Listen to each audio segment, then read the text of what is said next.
Oh hey, it's Buttons. I'm back and I'm gonna learn to you a thing.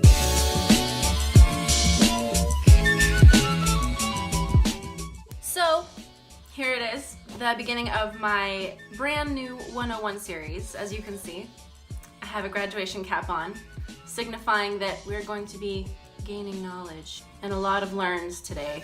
So buckle in, because I'm going to be talking a lot. This series is kind of a guide on directing you towards just basic starting out makeup. I'm going to be doing this video under the pretense that you, the unassuming viewer, knows diddly squat about makeup.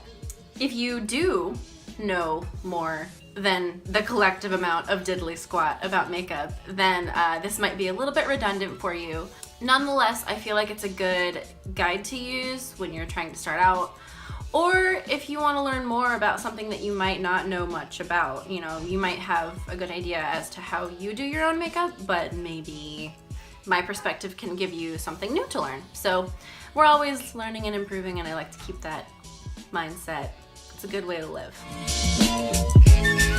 This particular video is about tools and just kind of like the basics of what you need to know when it comes to tools. This is also just my experience, even though I have been educated at Sephora as a makeup artist and I do have teacher experience. I'm not the end-all be-all. There's people out there who know more than I do, so if you feel like my advice isn't the most pertinent to you, that's totally fine. If you do feel like this is redundant, feel free to click away right now. Go, save yourself. You're still here?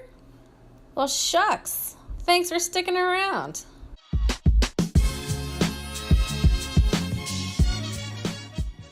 I think that having an understanding of tools is a great place to start because it helps to set you up for success when practicing your makeup techniques. When I was just starting out, you have no idea how frustrating it was when I couldn't get a certain effect down and I didn't know why I couldn't nail it. It took me trying over and over and over again to no avail, and I thought it was just because I sucked at it, when really all that I needed to do was pick up a different kind of tool or brush. All brushes and tools are not made equal. They're all unique, and they all have different strengths. There are 4 main components of makeup tools that you essentially need to know about: size, shape, density, and materials or fiber type.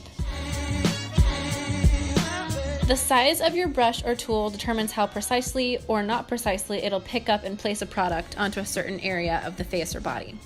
Pay attention to specifically where you'd like your product to go, what effect you'd like it to make, and how intense or not intense you want it to be. For example, if I'm putting on liquid foundation, I'd want to use a bigger brush or sponge applicator that distributes the liquid product in a quick and even layer. If I used something like a small eyeshadow brush to apply it, I'd take forever just to get my foundation on, and I'd probably end up with uneven patches of it. Inversely, if I'm trying to apply a small amount of a shadow color onto a certain spot on my eyelid, I'd want to use a brush that's small enough to reach that area. If I use something too big, I'd have less control and less intensity with the color I'm using. It wouldn't be placed where I want it, and instead it would probably just get all over my face. In addition, big brushes are also good for body makeup. Smaller brushes are usually best for the face. Of course, there are exceptions with graphic body painting and stuff like that, so it's ultimately up to you to choose the right size for the right area you're applying on. The shape of your brush determines what your color will do when you make contact with the skin. If your brush is square or flat, your product will most likely be laid down in a thick layer with relatively harsh edges and won't be very soft looking on first contact. If your brush is round and fluffy, your effect will most likely be softer and less pigmented.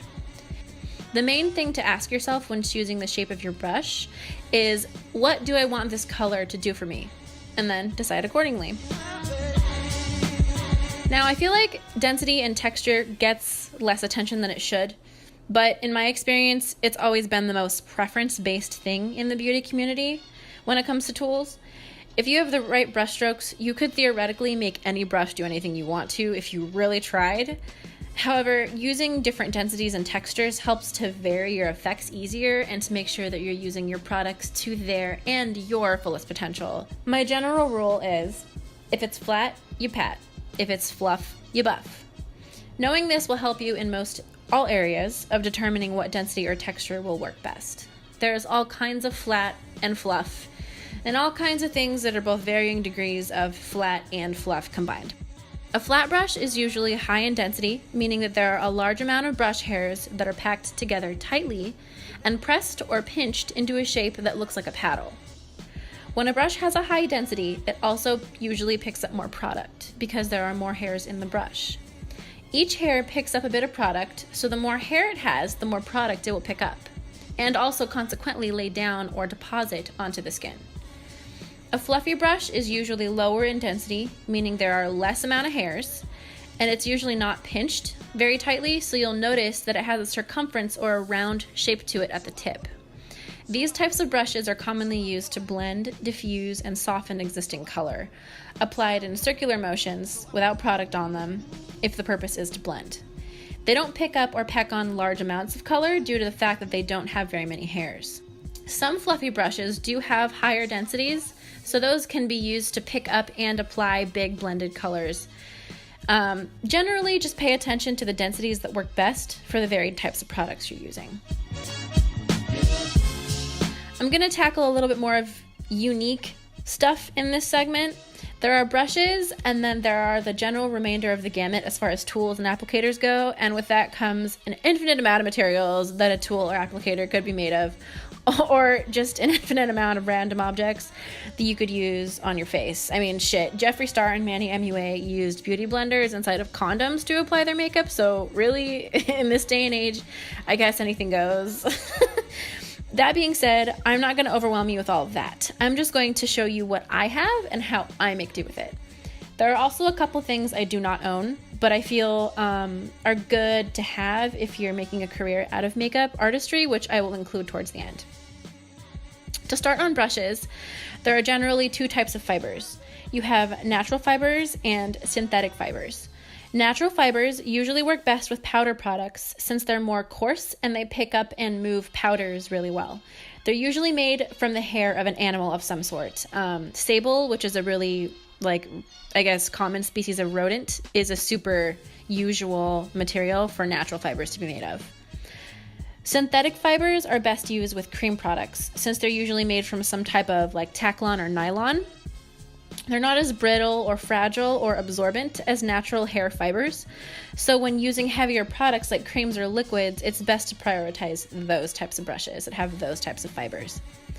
Now, brush innovation is getting really freaking great these days, and manufacturers like Lunar Beauty, Anastasia Beverly Hills, and Tarte are designing synthetic fiber brushes that look and feel like natural fibers, which work well with powders for those of us who choose to live a more cruelty-free lifestyle.